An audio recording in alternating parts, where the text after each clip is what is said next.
What's going on, everyone? Welcome to another edition of Investments with Karen. And I'm going to kind of go over some strategies that work and some that work better than others. There's so many other ways and wholesale and all these different things, but I'm going to go over some things that I would 100% did for my investors. I had one investor that probably, God, this guy, he made millions.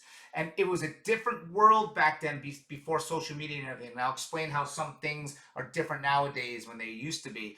But what he did, and it was amazing how this guy did it. So let's start off by a couple of things first and foremost. One thing that drives me nuts is you'll see realtors and they'll be on MLS and or whatever, but great investment property. This is an amazing investment for you. And then you have to say to yourself, well, if it's that good, then why didn't you buy it? Why are you not buying it if it's that good of an investment property? It's kind of like once it hits MLS, it's probably not a good investment property. I'm not saying there's not good deals out there, but it's probably not a good investment property. But here's the thing. It all depends on the market. And this is where this whole list is the difference of, I'm sorry, but laziness and somebody that's just a workaholic, right? Somebody's going to make that money. So let's say the goal we have for this year, next year, let's just say we want to make $200,000 and that's it. We just want to make, here we go. We want to make 200K, okay? $200,000. There's no way on God's green earth that you can't make $200,000, whether it's flipping a house or holding a house, whatever the case may be, in a sense of just using these. And I'm telling you right now, they're going to work. So let's start. So what I mean by MLS offers is, and especially in a buyer's market, okay? Like you can have 900, 1,000 properties on the market. When you make an offer on a property, it's free of charge. It does not cost you $1. It's just time consuming. That's really time consuming for the agent. Big whoop. Who cares, right? Who cares? If you have a relationship with an investor, and you guys should have a great relationship where it's like, hey, I'm going to do everything for you. And when the time comes and you sell, you're going to use me, right? That's a great relationship. So MLS offers should be, how many townhomes are on the market right now? All right, there's 150. Okay, well, it makes sense right now. I'm putting 20% down and I need them to be about $150,000 in an HOA community, no more than $299. And if I can get them for $150, that means my mortgage would be $1,100 and I can rent it out for $1,600, right? And that's kind of the mindset we're having. We're talking, okay, so we're gonna go through. We're gonna search every single townhouse in this square miles. And we're gonna find them all under $300 a month, and we're gonna make an offer on every single one of them at $150. Because at the end of the day, what's the worst case we're gonna hear? A simple no, right? A no. But you're going to make offers non-stop. And that's one of the biggest differences between some investors and others. Perfect example.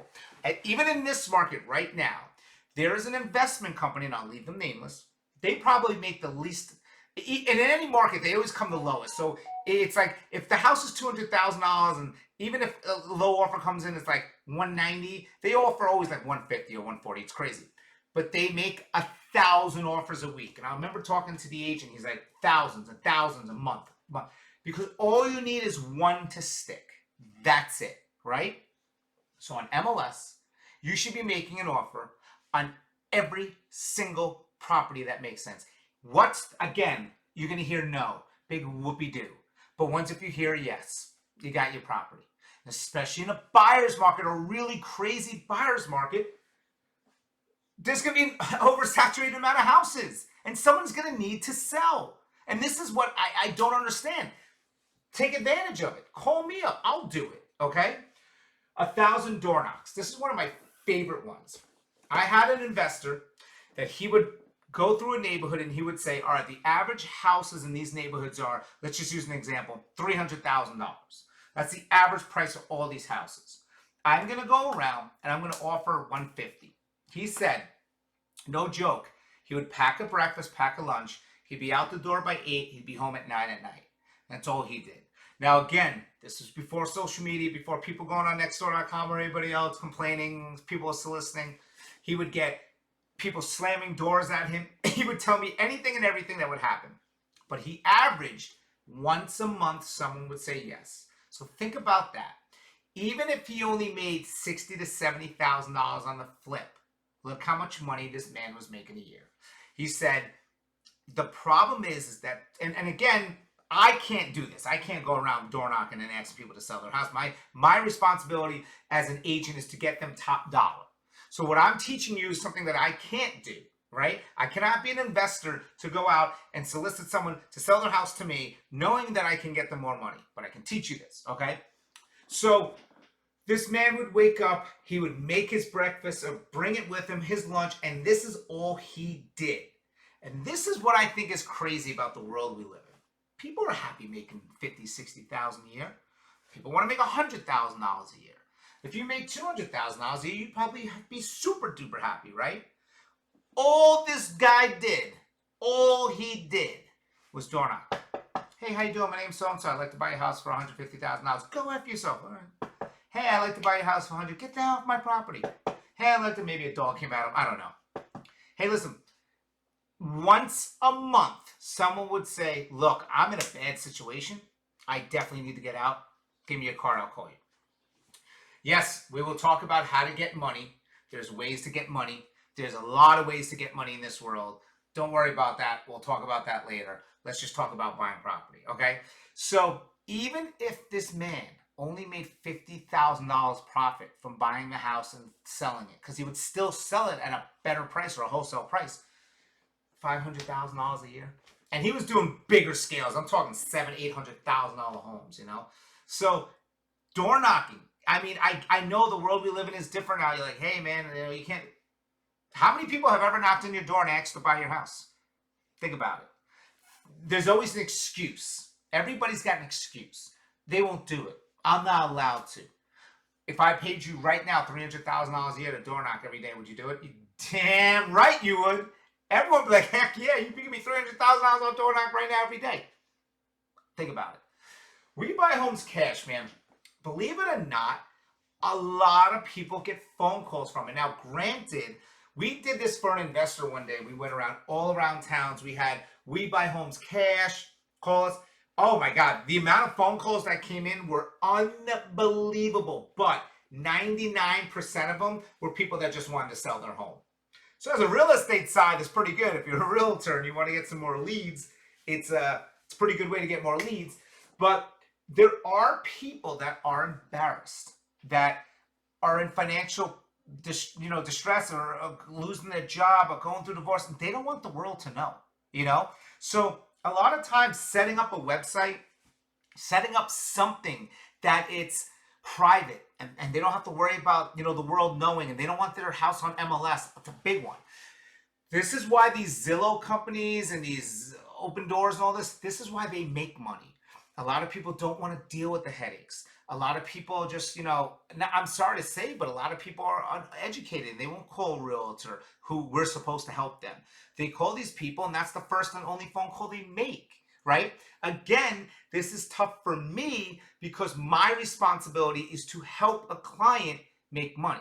So if somebody called me up and said, hey, look, my house is worth $400,000. I need to get out, $200,000. I cannot buy that house because at the end of the day, I have to legally say, look, I can get you more money in this market, But that's the point. As an investor, and a way that to get out there and do something, we buy homes cash, and get your marketing out there and say, hey, look, if you're going through a financial problem and you don't want anyone to know, if you're not saying embarrassed, but there's no reason for the public to know about it, call us, we'll help you.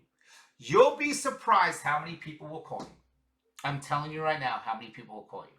Auctions, HUD Home Store, Hubzu. There's all these auction sites that you can go on. You can go to Steps and buy it, right?